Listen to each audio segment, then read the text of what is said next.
But Vijay Shankar Pandey ji, ये जो पूरा का पूरा दो चीजें, एक तो ये अशरफ का क्लेम करना कि भाई उसको किसी पुलिस ऑफिसर ने धमकी दी थी, क्या ये आपको विश्वास योग्य बात लगती है, या उसको इस बात की आशंका रही होगी कि हो सकता है मेरे साथ ऐसा कुछ हो जाए, तो उसने एक प्रशासन पे दबाव डालने के लिए इस तरीके की कोई बात की होगी।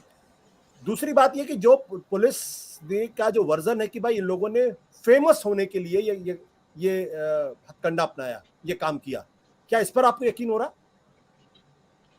देखिए आशुतोष जी, जो भी माफिया होता है और जब भी उसके ऊपर थोड़ा दबाव बनता है तो वो सबसे पहला एलिबाई जिसे कहते हैं, एक बहाना ये जरूर बनाता है कि देखिए मेरी हत्या होने वाली है और मेरी हत्या पुलिस वाले कर देंगे या कोई दूसरा कर देगा। ये बचाव का सबसे बड़ा रास्ता होता है, जिसके कार चलते एक तो थोड़ा पुलिस प्रशासन दबाव में आ सकता है, दूसरा सुरक्षा वो अपनी इस तरह से चाहता है।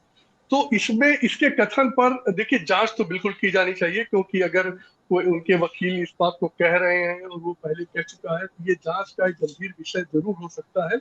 लेकिन आशुतोष जी, इस पर ये आंख मूंद के मान लिया जाए कि ऐसा हुआ होगा, ये मुझे इसमें थोड़ी सी शंका लगती है।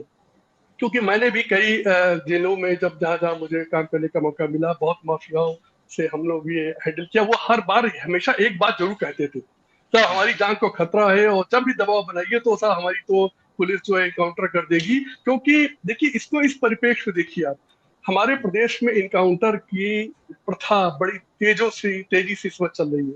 तो हर अपराधी को एक भय तो पैदा हो गया कि यहाँ पर कोर्ट कचहरी तो अब ज्यादा है नहीं, यहाँ पर तो मनमाने ढंग से जिसके पीछे ये पड़ जाएं और जिसको ये जिसे कहते हैं इनकन्वीनियंट लोग हैं उनको आप एलिमिनेट कर सकते हैं। ये बहुत बड़ा भय इन दोनों के मन में रहा होगा और इस दृष्टि से अगर उसे कहा भी हो तो ये जांच जरूर की जानी चाहिए कि आखिर इसमें कितनी सच्चाई है। दूसरी बात जो आपने उठाई कि ये जो हत्यारे हैं, ये जो क्लेम कर रहे हैं, देखिए ये बात तो जैसा कि हमारे पूर्व वक्ताओं ने, तीनों पूर्व वक्ताओं ने बहुत अच्छी तरह से खुल के कहा है कि ये बात बिल्कुल ही जैसे कहते हैं नेचुरल नहीं है कि तीन लड़के इकट्ठे होकर आकर इतने बड़े माफिया को मार दे सिर्फ नाम कमाने के लिए। यह बिल्कुल जिसे कहते हैं एक गढ़ी हुई कहानी सी लगती है और इस पे विश्वास किया जाना बिल्कुल भी उचित नहीं होगा। इसकी गंभीरता से जांच की जाए। देखिए आशुतोष जी, इस प्रकरण के तीन पहलू हैं।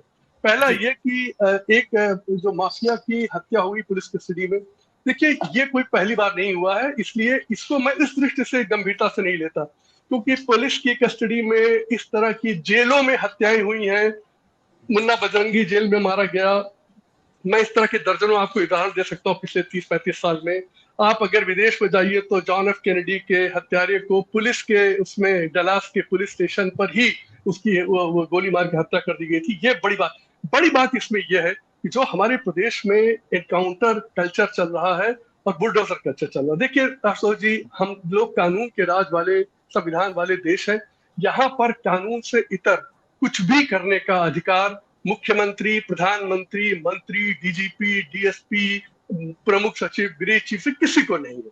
अगर कोई इस तरह की बातें करता है कि बड़ी दुखद है कि हम किसी को एलिमिनेट कर देंगे। देखिए आपके पास अस्त्र न्यायालयों का है, जांच का है, जैसा कि राय साहब कह रहे थे। देखिए मैं एक बात आपको मैं आपके दर्शकों को बताना चाहूंगा, हमारे प्रशासन की सबसे बड़ी जो कानून व्यवस्था की जो रीढ़ है वो क्रिमिनल एडमिनिस्ट्रेशन, उसके बारे में मैं बड़ा स्पष्ट कहूंगा, क्योंकि मैं 5-6 जिलों में कलेक्टर, डिस्ट्रिक्ट मजिस्ट्रेट था, कमिश्नर था।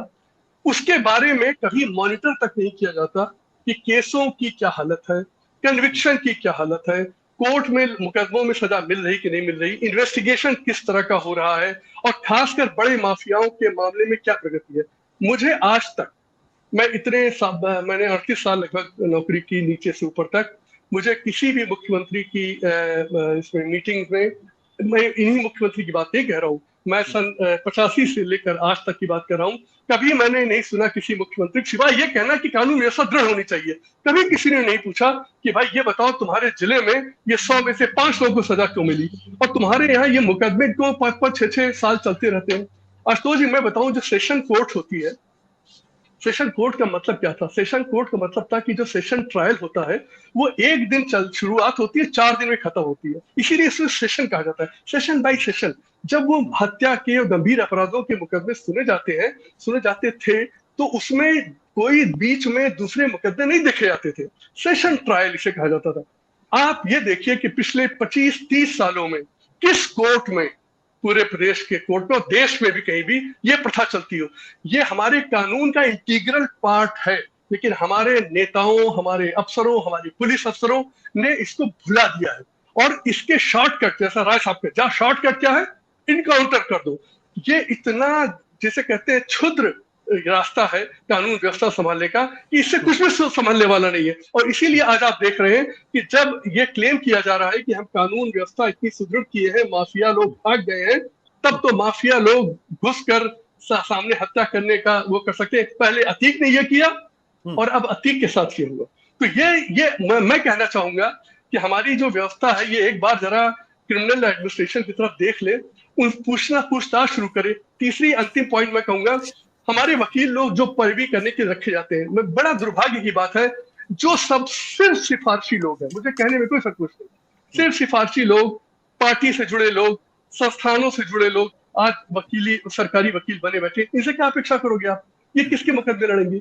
हमारी कानून व्यवस्था में ये तीनों अंग जो है वो ध्वस्त पड़े हुए हैं, इसलिए कानून व्यवस्था बहुत अच्छी चलेगी, इसका क्लेम करना ही बेईमानी है। और जहां तक इस घटना की बात है, ये बहुत अलार्मिंग है और इस पर गंभीरता से जाकर नीचे तक, तह तक इसकी जांच की जानी चाहिए।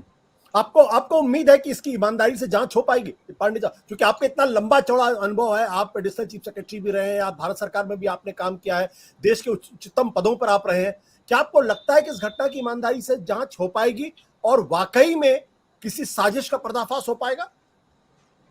आशुतोष जी, मुझे बहुत संदेह है, क्योंकि देखिए, आपको याद होगा, एक अभी कुछ महीने पहले एक वो जो जीप से भागते हुए एक कोई दुबे था कानपुर का, उसकी इनकाउंटर हुआ था, उसमें रिटायर्ड सुप्रीम कोर्ट के जज बनाए गए थे जांच के लिए, जहां तक मुझे याद है, हो सकता है मैं गलत हूं, लेकिन जज थे, रिटायर्ड थे, और उन्होंने क्लीन चिट दी। मुझे आपसे बता दूं, मुझे इस तरह का अंधेर होता पहले कभी नहीं दिखा था कि एक व्यक्ति हथकड़ी में आपकी कस्टडी में बैठा है, निहत्था नेचुरली होगा क्योंकि आपकी कस्टडी में है, वो अगर ज्यादा से ज्यादा भागने की कोशिश कर सकता है, उसके साथ क्या 20 पुलिस वाले उसको पकड़ नहीं सकते? और उसका इनकाउंटर हुआ, वो तो इनकाउंटर बताया गया कि इनकाउंटर हुआ, और उसकी जांच में ये कहा गया ये तो बहुत सही था। मुझे बहुत शक है, मुझे संदेह है कि इस मामले में कोई सच निकल कर आएगा, लेकिन अपेक्षा करता हूं, क्योंकि मैं बड़ा आशावादी व्यक्ति हूं, अपेक्षा करता हूं कि सरकार इस मामले में जरूर न्याय करेगी और जो सच्चाई उसको सामने ला कर रखेगी। सत्य हिंदी का ऐप डाउनलोड करें गूगल प्ले स्टोर पर।